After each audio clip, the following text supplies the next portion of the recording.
Genesis 1. In the beginning, God created the heavens and the earth. The earth was without form and void, and darkness was upon the face of the deep.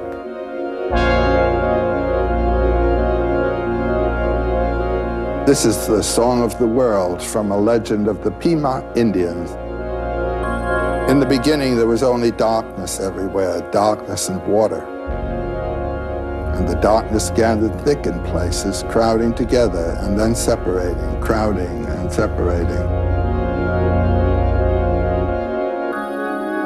And the Spirit of God was moving over the face of the waters, and God said, "Let there be light."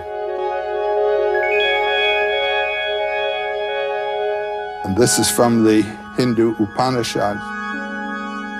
In the beginning, there was only the great self reflected in the form of a person.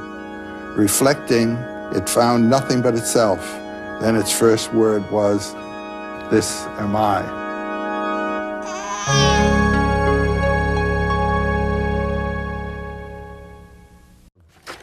I took these from your atlas. Oh, yes? I'll read Genesis. I'll read from Genesis, and then you identify and read from the corresponding text. Yes. Genesis 1.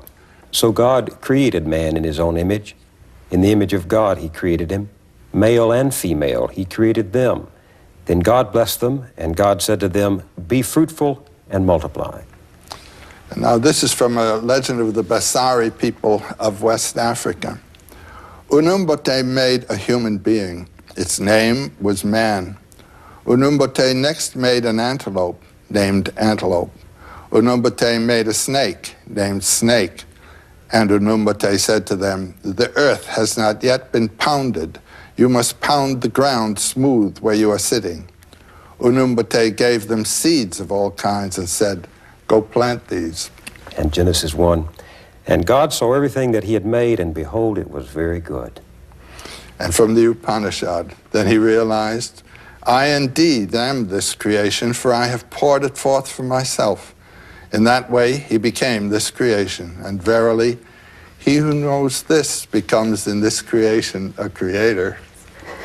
That's the clincher there.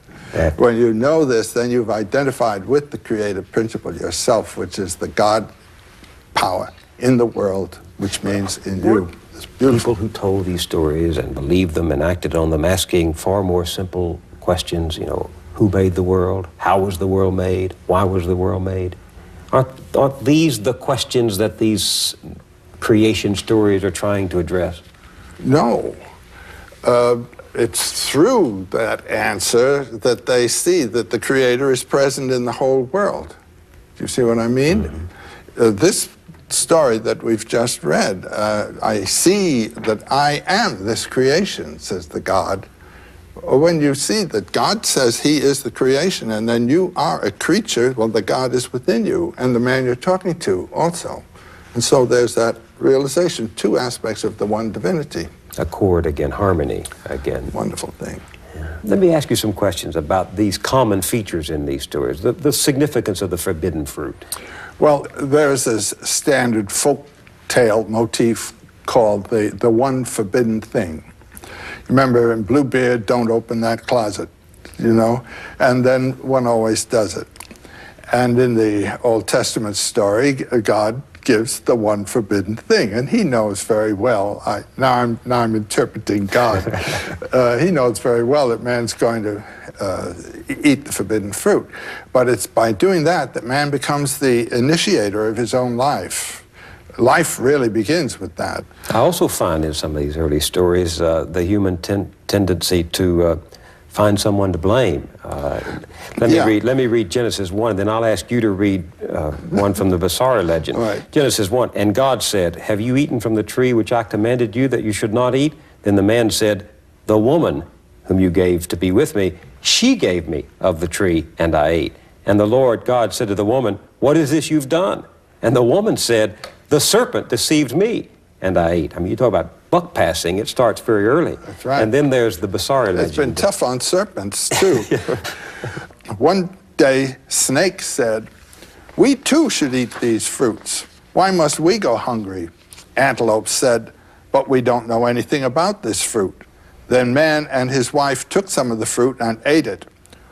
Unumbate came down from the sky and asked, "Who ate the fruit?"